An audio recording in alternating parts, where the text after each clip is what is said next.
Now I feel very proud and honored to introduce you to Dr. Atul Kumar Nandakumar Rakshe. He has done his BMS in 1998 at Pune University, Bachelor's in Journalism in 2000.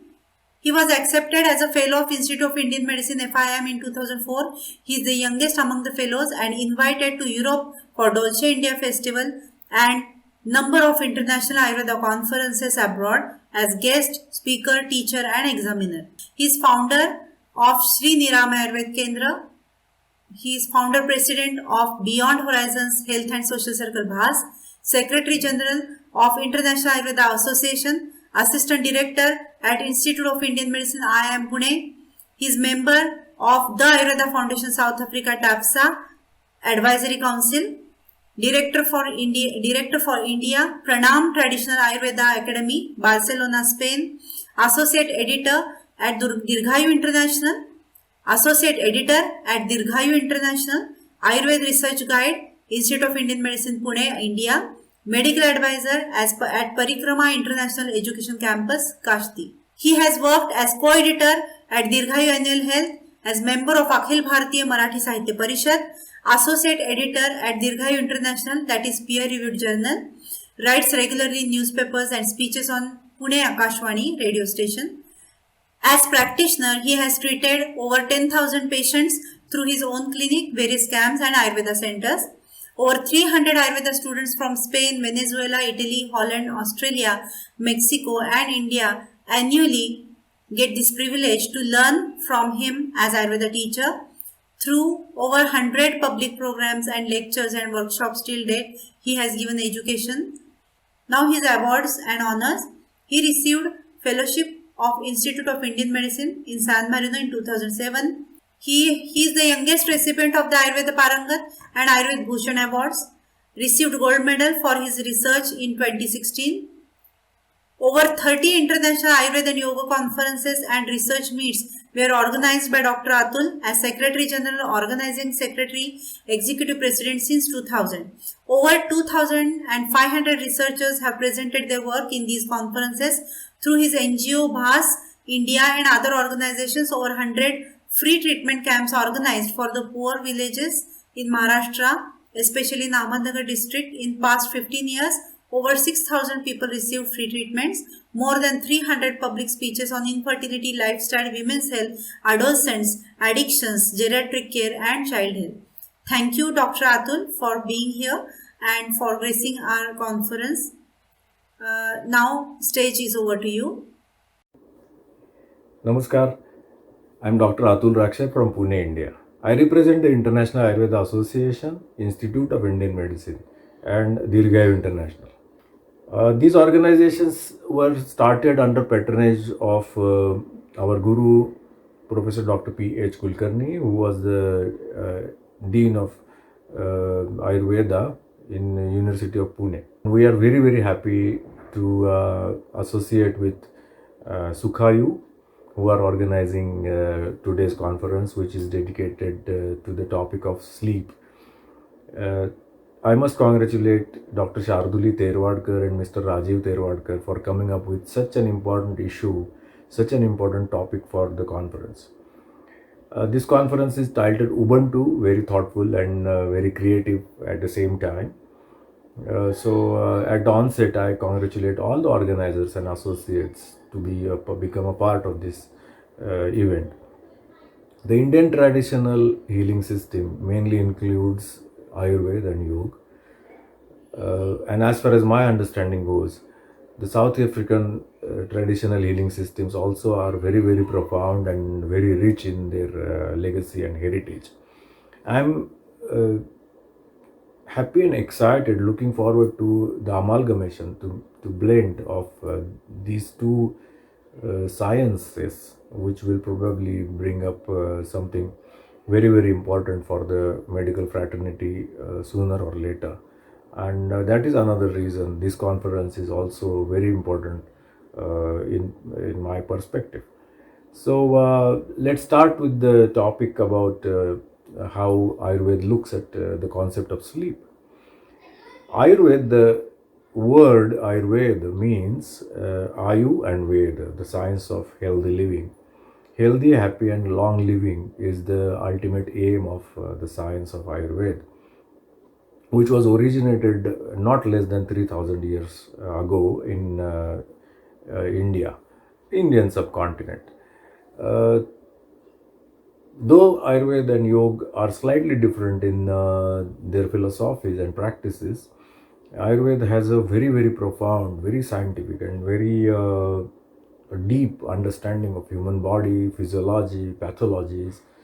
Their treatments, herbs, minerals, spices, various preparations, for example, alcohol extracts, medicated oils, medicated formulations, which are now also available in tablets, blends, decoctions, and various modalities are used all across the globe in form of very popularly known as Panchakarma and Shamana Chikitsa, where the body elements are tried to balance with help of Ayurvedic modalities. So Ayurveda has a great history of understanding and treating the ailments for a very, very long time. Now, looking at the perspective of Ayurveda towards sleep, I must tell you one very important thing, that sleep is included in the three main pillars of a healthy human being. For a healthy human body, three important pillars needed are ahara, it means the food and liquids whatsoever we consume. Nidra means the sleep. Nidra is a Sanskrit word.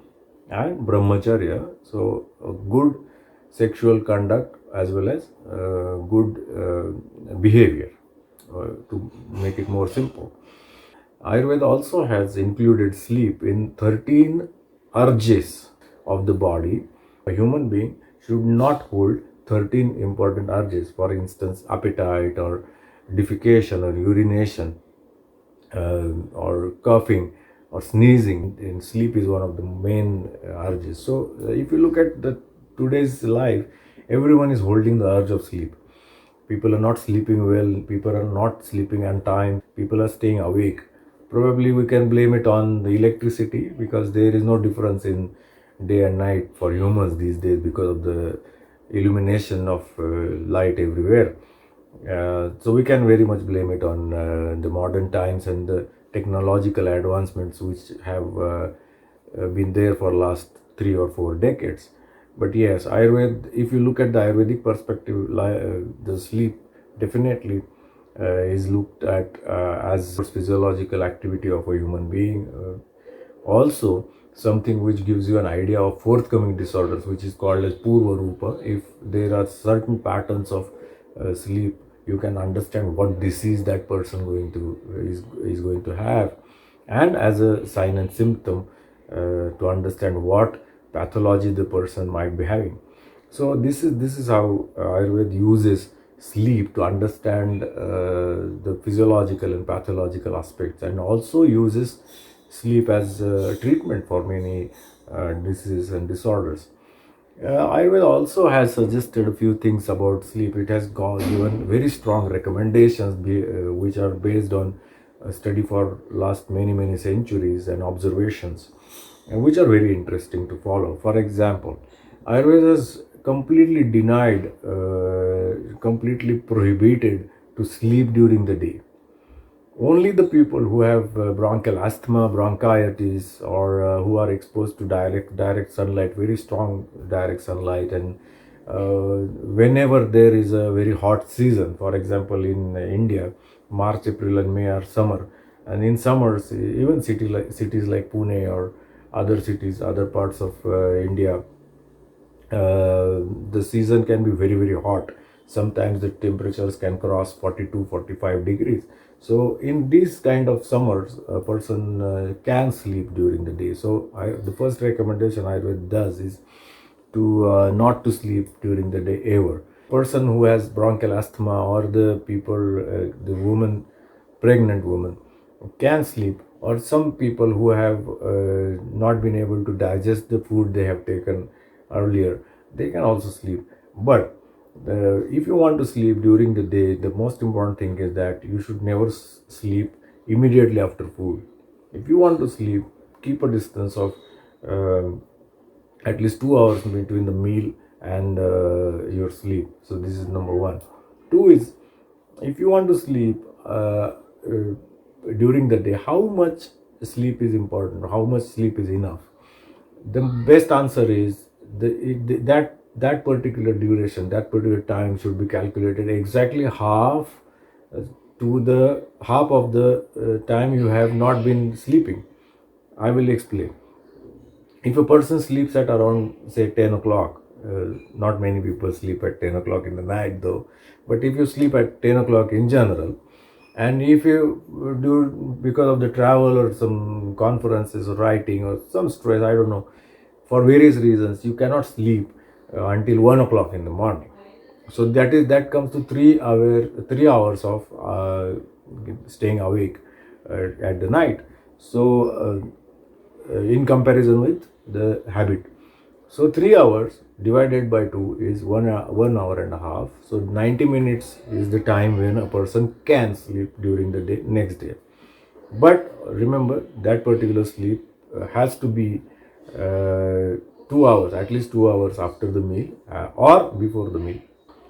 Sleep also gives you many insights about the ongoing disorders or upcoming disorders. For instance, many hormonal changes have been there for responsible for disturbances in sleep. Hypothyroidism, hyperthyroidism are popularly known to have impact on the sleep. So what I would suggest is, if a person is stressed out, if he is not able to sleep, one has to understand what prakriti the person is. What is prakriti? I will explain it in a few words. Prakriti is the constitution which is decided at the time of conception of that particular person's life, and it remains unchanged until the last day of his life. So it doesn't change during the whole life of that particular individual. So Prakriti is the constitution of the individual. Constitution decides the physiological, pathological, physical, mental, and emotional setup of that particular individual. For instance, there are three main prakritis. There are three main energies. Energy is Vata. Vata is responsible for all the movements in the body. My hands are moving, my eyelids are moving, my heart is beating. Whatever movement, I eat the food, I urinate or whatever. So all these movements are ruled and taken care by Vata. Vata dosha. So the first prakriti is where Vata dosha is dominant. The second prakriti is Pitta. Pitta is an energy which is responsible, which governs all the transitions. So one thing is formed into another. For example, I eat the eggs, for instance, and the eggs are converted into muscles. So this is what this pitta is all about. So that can be can be related to metabolism or acid inside the body, but it is random. So pitta, second is pitta, and third is kapha. Kapha is the tissue, all the tissue which gives existence to the body. So vata has properties like it is dry. Whenever there is increase in vata, the energy of vata inside the body, your body becomes dry, your hair becomes dry, you become thin and lean, you become darker in complexion. So vata is vata can be correlated with air, the element of air. Pitta is can be related to fire, and kapha can be related to water. So if you look at the properties, you will be able to understand. If vata becomes high, then your sleep is going to be disturbed, irregular. You are going to have nightmares. You are going to have very disturbed and shallow sleep. Pitta, if it becomes high, it is fire. Uh, then you will have probably more aggressive dreams. You will sleep shallow, but it will be enough. And kapha becomes high, then you will sleep well, sleep profound, and sleep very calmly without much of the disturbances and sleeps. So, not many people with kapha prakriti develop insomnia. Vata prakriti people are more prone to develop insomnia and sleep disorders. Suddenly, people start complaining that I'm not able to sleep. I'm not able to sleep well for a very long time. My duration of deep sleep, which is called REM sleep, REM, rapid eye movement sleep, the deep sleep, people do not experience that. And since sleep is responsible for all the repair of tissues, cells, and nervous system, for a better metabolism and good hormones, one has to sleep well. For adults, it is recommended to have every adult must have 6 to 7 hours of deep and uninterrupted sleep. To know that the people in India knew this much ahead of the modern medical science, it is very interesting. But they knew there are many people who work at the night, so the best way would be going home in the morning and taking a shower, eat something, spend 1 or 2 hours, then sleep.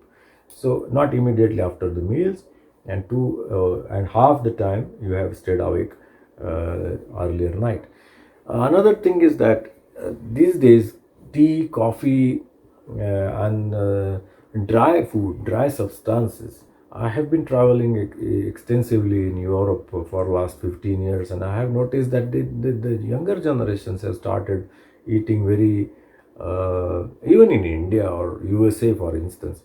We have found that the younger generation, the kids, have started eating very dry food. The sticks, the breadcrumbs, the bread sticks or chips and wafers. That is something is not good for a good sleep.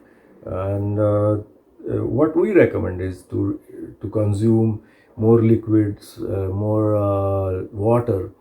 Even during the meal, one must have 1 or 2 sips intermittently during the meals of warm water. Warm water also is, Ayurveda says that 50% medicine is warm water. If you are taking warm water frequently, then you will probably have the best metabolism and much lesser disorders, not just the sleep diseases. So eating morbid, soft, hot, and soupy liquid, semi-solid foods is very important to have good sleep, especially after 5 in the evening. To be more precise, 4 to 5 hours before you go to the bed. You should never consume tea or coffee or dry substances, even as an ingredient in the food. You should stop that. Drink liquid soups during the meal, or just a glass of water. Finish it during the meals, so that will give you better sleep.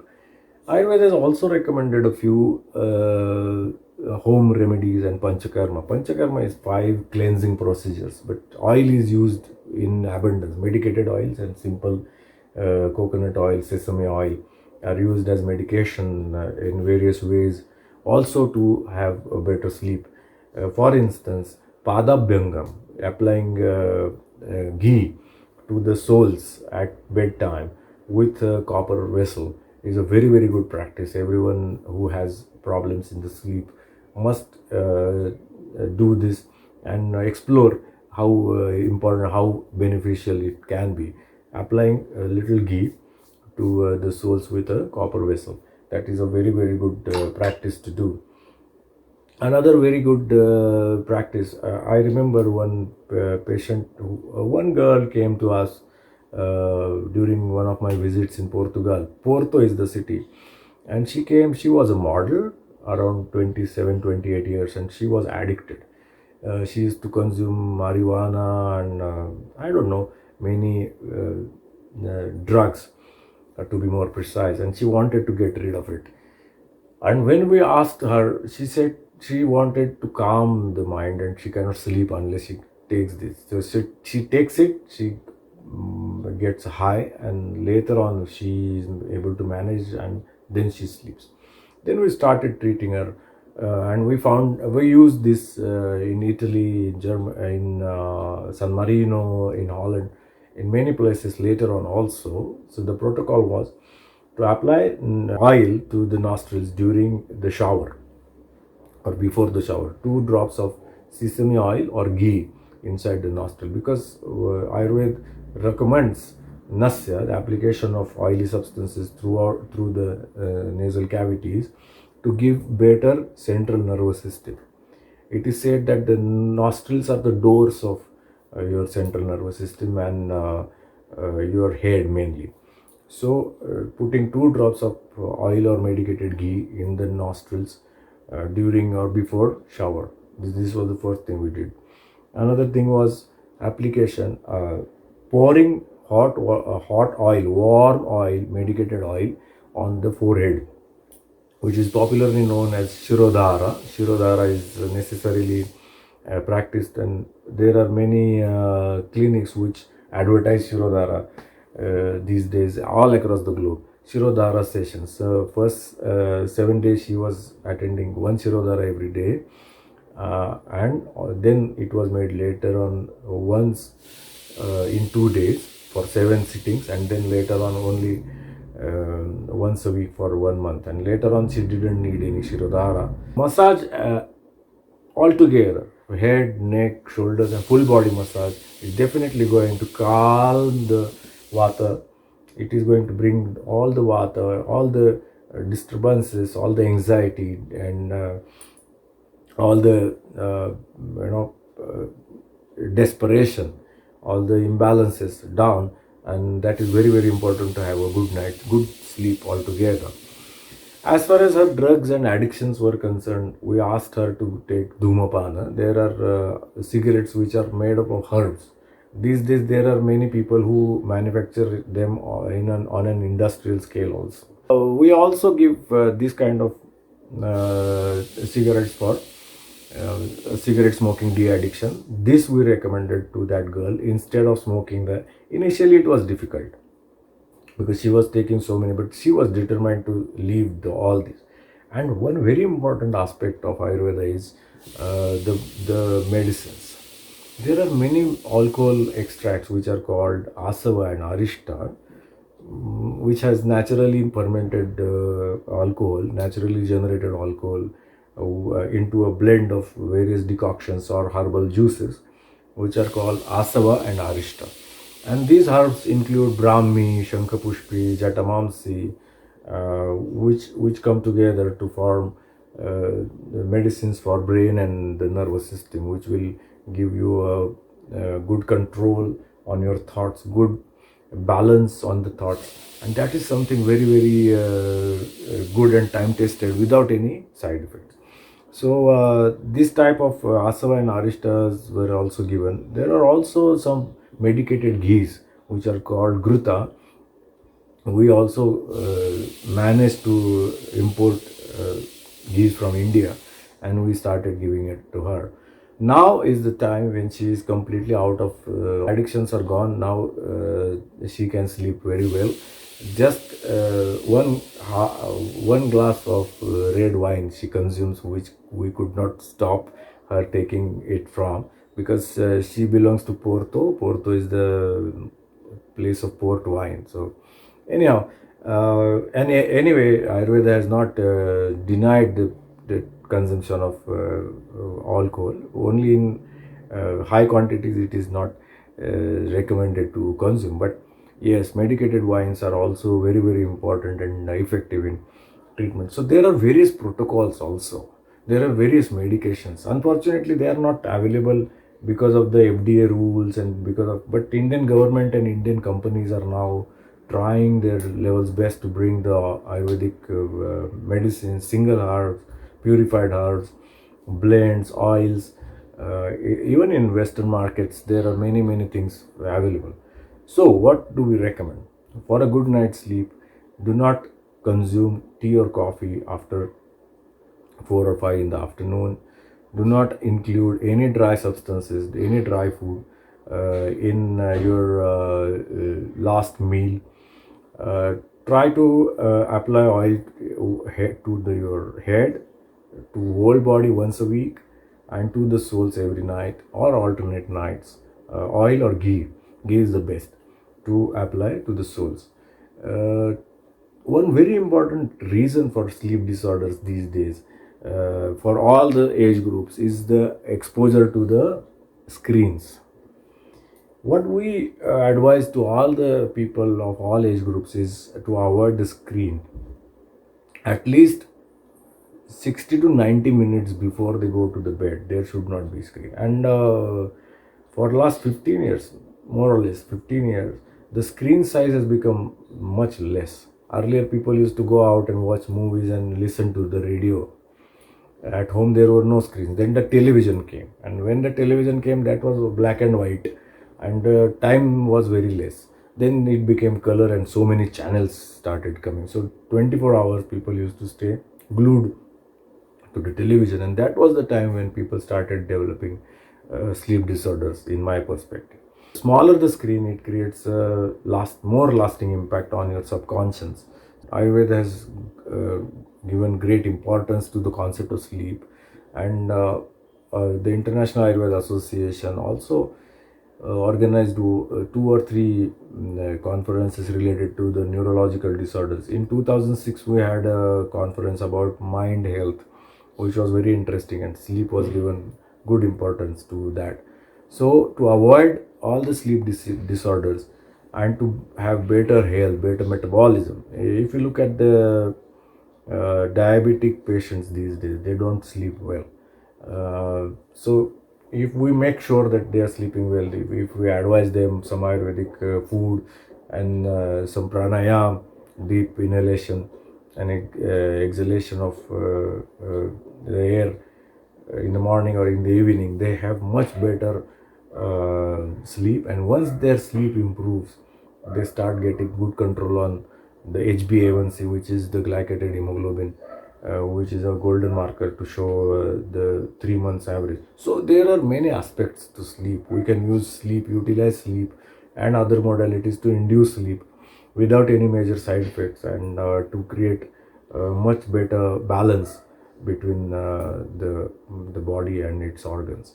So there can be many more things I would like to share here, but as I said in the beginning of this speech, I must thank all the organizers to have me here on this very beautiful platform. I'm sure that this exchange, which is unique, which is path breaking, this has never happened in the past. That the Indian and African sciences come together and discuss the scientific approach towards one specific disorder. I'm really happy, and I look forward to having many more similar conferences. I congratulate and send my greetings and all the best to all the organizers, and our organizations are happy to send the support, and always will do support all the activities in the future. Namaste. See you soon.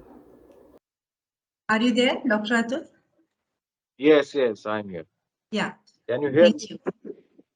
Thank you. Yes. Yes, we can. Thanks for your elaborate yet very simple presentation, where you have simplified all the concepts, and you have a wonderful delivery of the substance here. As we are working, as I'm representing Africa Study Center here, you also mentioned that we would like to work together. What would you offer to Africa Study Center as representative of Dirghayu International and IM and BHAS and your Ayurvedic clinic as well? I think the most important thing is any research is only an important research if it is directly used by the people. So the first thing will be coming up with understanding what problems the African continent faces, because in contrast with Indian continent, India as a whole, there is a lot of contrast to the culture. to the atmosphere, to the seasons. So we must understand what problems they have, and they definitely are going to be different from what India has. So we will understand that at large, and we will try to make more people in the fraternity of Ayurveda to understand these problems. Present the cases in our conferences, which we organize all across the globe, so that everyone understands and helps each other's problem.